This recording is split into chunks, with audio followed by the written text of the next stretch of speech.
That was easier to make than I thought it'd be. Huh? Does that mean you were able to hide the notebook? Yeah. I hid it right here in this drawer. But it doesn't seem to be particularly well hidden.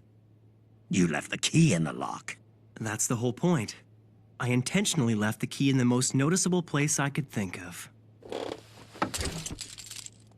Isn't that just a regular diary? That's what it is. I'm guessing that once most people find the diary inside my desk, that'll probably satisfy their curiosity. But the real key is this.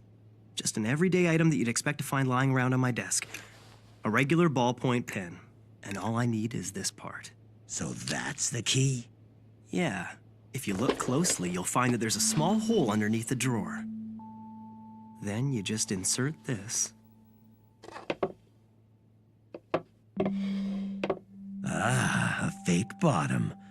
The diary will distract most people, so I doubt anyone will find it. But that's not all. Oh? Even if someone figures out that there's a fake base, I've set things up so that there's no way they could get their hands on the notebook. You see, once the ink reservoir is inserted, it acts as an insulator, preventing the flow of electricity around this circuit. When the fake base of the drawer is put back, this piece of rubber also prevents the flow of electricity.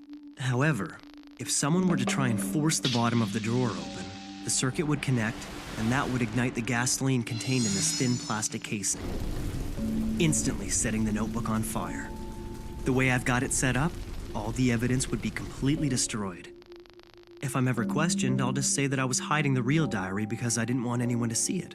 It sounds like a pretty believable excuse. I mean, it is my diary after all. I've heard of humans finding death notes in the past, and typically the biggest problem they have is finding a good place to hide it. But you, Light, you're probably the first to have given it this much thought, though it's a pretty risky setup from the look of it. If you make even the slightest mistake, you could be badly burned. Risky? You say the strangest things sometimes, Ryuk. This whole thing has been a risk since the very beginning, from the moment I obtained the death note. I'm sorry, but compared to that, this doesn't even qualify as a risk to me. In fact, it actually protects me. It all comes down to a choice. Would I prefer to be executed or deal with a little house fire?